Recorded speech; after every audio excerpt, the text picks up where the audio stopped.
بسم اللہ الرحمن الرحیم اللہم صلی علی سیدنا محمد وعلی آل سیدنا محمد وبارک وسلم۔ السلام علیکم ورحمۃ اللہ وبرکاتہ۔ قابل قدر ہماری سامعات، یہ آپ کے علم میں ہے کہ ہمارا ایک تو درس قرآن چلتا ہے جو ایک ترتیب سے چل رہا ہے، اور ہمارا دوسرا پارہ اب چل رہا ہے۔ دوسرا ہمارے دو قسم کے مسائل علیحدہ علیحدہ چلتے ہیں چند منٹوں کے روزانہ۔ ایک مسائل تو وہ ہوتے ہیں جو مرد و خواتین دونوں کے لیے مفید ہیں، تو ہم سب کے لیے ہی اس میں بات ہوتی ہے اور سب کو بھیجا جاتا ہے۔ اور دوسرے کچھ مسائل جن کا تعلق صرف خواتین کے ساتھ ہے تو خواتین کو ہی بھیجے جاتے ہیں، اور خواتین اس سے استفادہ کر رہی ہیں، اور بہت ساری خواتین میسج کرتی ہیں جو بات مجھ سے کوئی رہ جاتی ہے تو مجھے مزید یاد دہانی بھی کراتی ہے۔ تو اس سلسلے میں کل کچھ بات ہوئی تھی نماز کو بلا وجہ بغیر کسی عذر کے دنیاوی مصروفیات کو بہانہ بنا کر قضا کر دینے کی۔ تو اس سلسلے میں مجھے کچھ کالیں بھی موصول ہوئی ہیں اور کچھ میسج بھی، اور کچھ باتیں مجھے اور بھی بتائی گئی ہیں، وہ شاید اس وقت میرے ذہن میں نہیں تھی، تو ان کو سن کر میرے ذہن میں آیا اور مجھے یاد آیا، ایک حدیث شریف مجھے یاد آ گئی، تو میں نے کہا چلو اس حدیث شریف کو آپ کے سامنے رکھ دیتے ہیں، اور اس میں آپ جو کچھ ہے وہ آپ کے سامنے عرض کیا جاتا ہے۔ ہو سکتا ہے کہ کسی کے لیے فائدے کا ذریعہ بن جائے اور کوئی عمل کرنے لگے، اور ہو سکتا ہے کہ یہ ہمارے لیے نجات کا ذریعہ بنے، تو لہٰذا گزارش ہی ہوگی کہ آپ ذرا توجہ سے سنا کریں اور پھر دوسروں کو بھی سنایا کریں۔ تو حدیث شریف یہ ہے کہ ایک حدیث میں آتا ہے، اور یہاں پر یہ بات بھی عرض کر دیتا ہوں کہ یہ جو چیزیں یہاں پر بیان کی جا رہی ہیں، کچھ سزاؤں کا ذکر ہے، تو یہ جہاں خواتین کے لیے بیان کی گئی ہیں، حدیث شریف میں ذکر خواتین کا ہے، تو جن مردوں میں یہ بیماریاں پائی جائیں گی تو ان کے ساتھ بھی یہی کچھ ہوگا۔ تو جن مردوں میں یہ خامیاں پائی جاتی ہیں تو اپنے مردوں کو اور اپنے خاوندوں کو خواتین سنا سکتی ہیں۔ یہ حدیث بہت اہم باتوں پر مشتمل ہے، اور اس حدیث شریف کو حافظ شمس الدین ذہبی رحمۃ اللہ علیہ نے اپنی مشہور کتاب الکبائر میں نقل فرمایا ہے۔ اس کا خلاصہ عرض کر دیتا ہوں کہ ایک مرتبہ جناب حضرت علی المرتضیٰ رضی اللہ تعالی عنہ اور سیدہ حضرت فاطمہ الزہرا رضی اللہ تعالی عنہ جناب رسول کریم صلی اللہ علیہ وسلم سے ملنے کے لیے آپ صلی اللہ علیہ وسلم کے گھر تشریف لے گئے۔ حضرت علی رضی اللہ تعالی عنہ فرماتی ہیں کہ جب ہم جناب رسول اللہ صلی اللہ علیہ وسلم کی خدمت میں حاضر ہوئے تو دیکھا کہ وہ مجسم رحمت، وہ نبی رحمت، عالمین کے رحمت جناب محمد رسول اللہ صلی اللہ علیہ وسلم رو رہے ہیں۔ آپ صلی اللہ علیہ وسلم پر گریہ طاری ہے۔ جب میں نے آپ صلی اللہ علیہ وسلم کی حالت دیکھی تو عرض کیا، یا رسول اللہ صلی اللہ علیہ وسلم، میرے ماں باپ آپ پر قربان،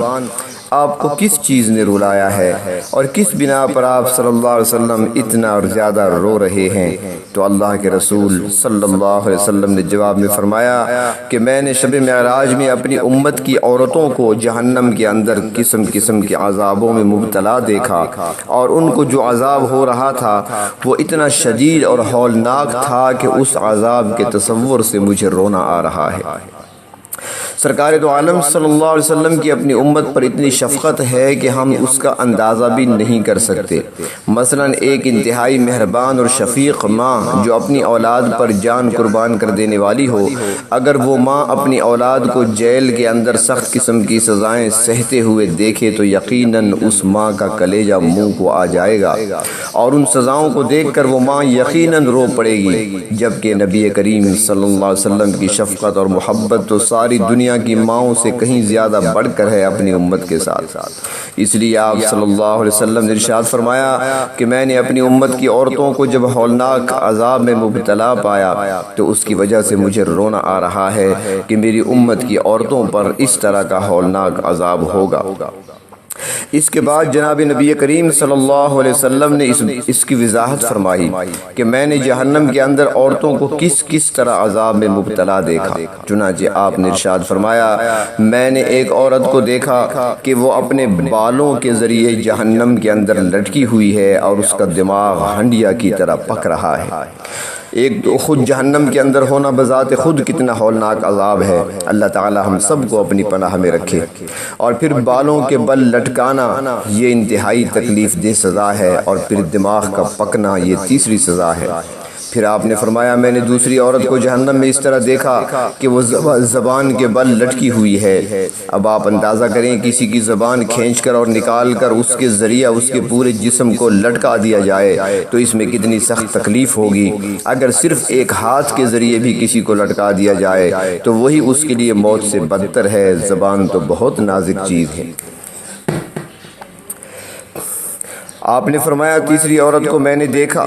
کہ وہ چھاتیوں کے بل جہنم میں لٹکی ہوئی ہے۔ چوتھی عورت کو میں نے دیکھا کہ اس کے دونوں پیر سینے سے بندھے ہوئے ہیں اور اس کے دونوں ہاتھ پیشانی سے بندھے ہوئے ہیں۔ پانچویں عورت کو میں نے اس حال میں دیکھا کہ اس کا چہرہ خنزیر کی طرح ہے اور باقی جسم گدھے کی طرح ہے، مگر حقیقت میں وہ عورت ہے اور سام بچھو اس کو لپٹے ہوئے۔ چھٹی عورت کو میں نے اس حالت میں دیکھا کہ وہ کتے کی شکل میں ہے اور اس کے منہ کے راستے سے جہنم کی آگ داخل ہو رہی ہے اور پاخانہ کے راستے سے آگ نکل رہی ہے، اور عذاب دینے والے فرشتے جہنم کے گرز اس کو مار رہے ہیں۔ اس طرح 6 عورتوں کو ہونے والے عذاب کی تفصیل جناب رسول کریم صلی اللہ علیہ وسلم نے ارشاد فرمائی۔ اس کے بعد حضرت فاطمہ الزہرا رضی اللہ تعالی عنہا نے عرض کیا کہ ابا جان، ان عورتوں پر یہ عذاب ان کے کون سے اعمال کی وجہ سے ہو رہا تھا؟ ان کے کون سے ایسے اعمال تھے جن کی وجہ سے آپ صلی اللہ علیہ وسلم نے ان کو ان ہولناک اور دردناک عذاب میں مبتلا دیکھا؟ اس کے جواب میں جناب نبی کریم صلی اللہ علیہ وسلم نے ارشاد فرمایا کہ جس عورت کو میں نے سر کے بالوں کے ذریعے جہنم میں لٹکا ہوا دیکھا اور جس کا دماغ ہنڈیا کی طرح پک رہا تھا، اس کو یہ عذاب گھر سے باہر ننگے سر جانے کی وجہ سے ہو رہا تھا۔ وہ عورت نامحرم مردوں سے اپنے سر کے بال نہیں چھپاتی تھی۔ اب اگر ہم اپنے گرد و پیش کا جائزہ لیں تو ہمیں آج یہ گناہ عام ہوتا ہوا نظر آتا ہے، حالانکہ خواتین کے لیے حکم یہ ہے کہ سر کے بال ان کے سطر کا حصہ ہیں، کیونکہ عورت کا پورا جسم سر سے پاؤں تک سوائے چہرے کے اور سوائے دونوں ہتھیلیوں اور دونوں پیروں کے پورا جسم سطر ہے، جس کو نماز میں چھپانا فرض ہے۔ لہٰذا اگر نماز میں کم از کم چوتھائی سر کے بال کھل جائیں اور اتنی دیر کھلے رہیں جتنی دیر میں 3 مرتبہ سبحان اللہ پڑھ لیا جائے تو نماز نہیں ہوگی، یا اگر کسی عورت نے نماز میں اپنے سر پر اتنا باریک دوپٹہ اوڑھ لیا جس میں سر کے بال جھلک رہے ہیں تو ایسے دوپٹے میں بھی نماز نہیں ہوتی، کیونکہ سطر چھپانے کی شرط پوری نہیں ہوئی۔ بعض خواتین باریک دوپٹے میں نماز پڑھ لیتی ہیں، بعض خواتین باریک دوپٹے کو دوہرا کر لیتی ہیں مگر دوہرا کرنے کے بعد بھی بال نظر آتے رہتے ہیں، یا بعض اوقات دوپٹہ اتنا چھوٹا ہوتا ہے کہ اس کے اندر سے چٹیا باہر نکلی ہوئی ہوتی ہے، وہ دوپٹے کے اندر نہیں چھپتی، یا بعض خواتین کی آستین اتنی چھوٹی ہوتی ہے کہ دوپٹہ پہننے کے باوجود ان کے بازو گٹوں تک نہیں چھپتے۔ اور مسئلہ یہ ہے کہ اگر چھاتی، سر کے بال کھل جائیں یا چوتھائی کلائی کھل جائے یا چوتھائی پنڈلی کھل جائے اور 3 مرتبہ سبحان اللہ پڑھنے کے برابر کھلی رہے تو نماز نہ ہوگی۔ پردہ اور سطر میں فرق ہے۔ چہرہ، دونوں ہتھیلیاں اور دونوں پیر کے علاوہ باقی سارا جسم سطر میں داخل ہے، جس کو نماز میں چھپانا ضروری ہے، اور پردے کے حکم میں سر سے لے کر پاؤں تک پورا جسم داخل ہے، جس کو نامحرم مردوں سے چھپانا گھر میں بھی ضروری ہے اور گھر سے باہر بھی ضروری ہے۔ لہٰذا گھر میں اور گھر کے باہر نامحرم مردوں کے سامنے سر کے بال کھول کر آنا گناہ ہے، اور یہ اس کا عذاب ہے جو آپ کو سنایا گیا۔ بعض پردہ خواتین گھر کے باہر تو سر اور چہرہ چھپانے کا اہتمام کر لیتی ہیں، لیکن گھر میں جو نامحرم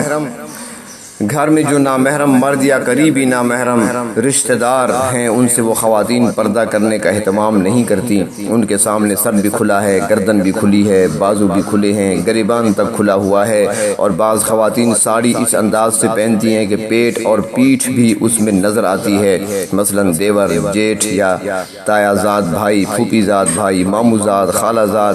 ان کے گھروں میں آتے رہتے ہیں، لیکن ان سے پردہ کرنے کا کوئی اہتمام نہیں ہے۔ ان کے سامنے سر، سینہ، ہاتھ اور بازو سب کھلے ہوئے ہیں، جبکہ شریعت میں ان سب سے پردہ کرنے کا حکم ہے اور ان کے سامنے سر کھولنے کی بھی اجازت نہیں ہے۔ ہاں اتنی گنجائش ہے کہ جو نامحرم گھر کے اندر رہتی ہیں، جن سے ہر وقت مکمل پردہ کرنا مشکل ہے، مثلاً زیور وغیرہ،